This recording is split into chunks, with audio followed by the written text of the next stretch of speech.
Bata pa lang sila at nasa kanilang kasikatan nang sila ay nabuntis.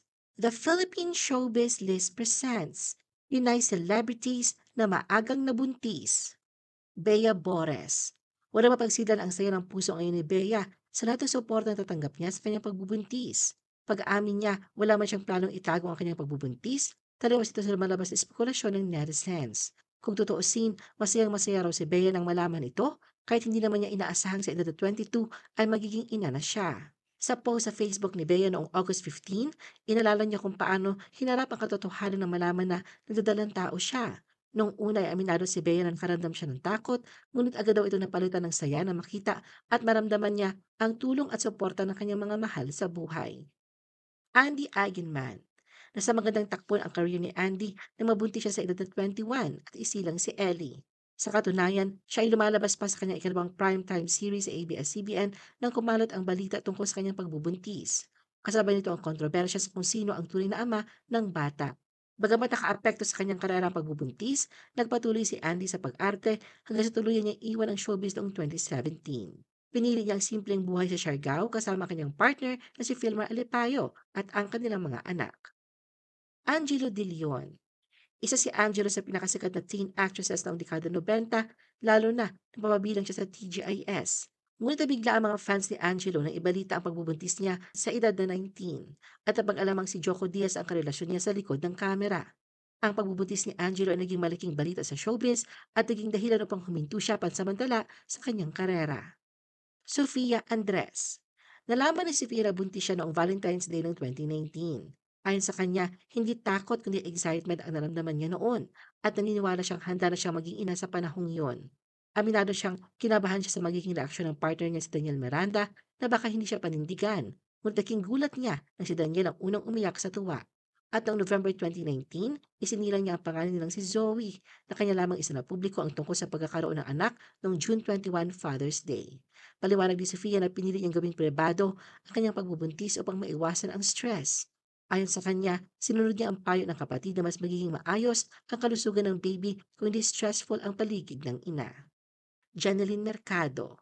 21 years old si Janeline na mabuntis ng dating nobyong si Patrick Garcia. Noong 2008, isinilang niya ang kanilang anak na si Alex Jazz. Mula parehong taon, inanunsyo niya ang kanilang paghihiwalay. Isa sa mga dahilan ng kanilang pagkakahiwalay ay ang paglayo at pagiging malamig ni Patrick sa kanya. Taliwas sa mga paratang ni Janeline, itinanggi ni Patrick ang mga ito.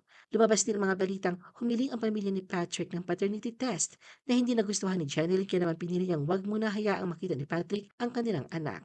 Pagdating ng 2010, nagbago ang sitwasyon ng pareha ni Janeline si Patrick nang muling makasama si Jazz. Valerie Concepcion. Nasa kasagsagan ng pag-angat ng kanyang karera noon si Valerie at isa sa rising teen star nang siya ay nabuntis sa dahilan upang pansamantala niyang iwan ang showbiz. Noong October 25, 2004, sa edad na 16 years old, ay ganap siyang naging ina matapos isilang si Heather Fiona, anak niya mula sa dating nobyo. Aminado si Valerie na noong mga panahong yon ay sobrang in love siya at inakalang fairy tale ang kanilang pag-iibigan. Simula nang mabuntis siya at manganak ay hindi na rin napakita ang kanyang dating nobyo sa kanya. Sharon Cuneta. Noong 1985 sa edad na 19, nabuntis si Sharon sa kanyang unang anak na si Casey Concepcion mula sa kanyang ka-love team na si Gabby Concepcion. Dahil parehong sikat na artista noong dekada 80, naging malaking balita sa publiko ang pagbubuntis ng megastar sa murang edad. Sa kabila ng kanilang kabataan, nagpakasal sina Sharon at Gabby bago pa man isilang si Casey. Gayunpaman, hindi naging matatag ang kanilang relasyon at kalaunan ay nauwi rin sa hiwalayan ang kanilang pagsasama. Janela Salvador. Sa edad na 22, naging ina si Janela sa kanyang unang anak na si Baby Jude na isinilang noong October 2020 sa United Kingdom. Bagamat hindi naging madali ang desisyon na itago muna ang kanyang pagbubuntis sa publiko, sinabi ni Janela na ginawa niya ito para protektahan ang kanyang sarili at anak mula sa pressure ng showbiz. Narinig ang negatibong komento na kanyang natatanggap kung saan ay sinasabihan siyang sayang dahil sa kanyang maagang pagbubuntis. Ngunit nilinaw ni Janela na ang pagiging ina ay hindi kailanman hadlang upang pagpatuloy ang kanyang mga pangarap. Sara Labati.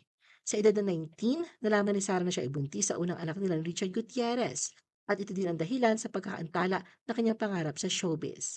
Noong April 2013, isinilang niya si Zion sa Switzerland malayo sa ingay ng showbiz. Dahil pareho na sa ilalim ng mata ng publiko, pinili niya na Sara at Richard na panatilihing pribado ang kanyang pagbubuntis. Hindi nila agad ibinahagi ang balita, hindi dahil sa kahihiyan, kundi upang maprotektahan ang kanilang pamilya mula sa mga intriga o panghusgang opinyon ng iba. Sa kalaunan, inamin ni Richard sa isang panayam na naging desisyon nilang dalawa na panatilihin muna ang katahimikan habang pinaghahandaan ang pagiging magulang. Riva Kineri. Noong May 2021 sa edad na 22, inanunsyo ni Riva na siya ay nagdalang tao sa anak nila ni Vern Flores. Dahil sa maagang pagbubuntis sa pamamagitan ng kanyang vlog, ipanaliwanag niya na habang may mga natuwa sa kanilang pagbubuntis, iba-ibang reaksyon ng tao dahil situational ito. Bagamat masaya at excited siya sa pagiging isang young mom, binigyang diin niya na hindi ibig sabihin nito ay pwede ring gawin ng lahat ng ganoong desisyon. Jean Garcia. Ang anak ni Gina si Jenica ay bunga ng teenage pregnancy. Sa isang panayam, inamin ni Gina hindi naging madali ang simula ng pagiging ina, lalo pat sa murang edad na 19 ay hinarap na niya ang responsibilidad ng pag-aalaga sa anak habang pinangangalagaan ang kanyang showbiz career.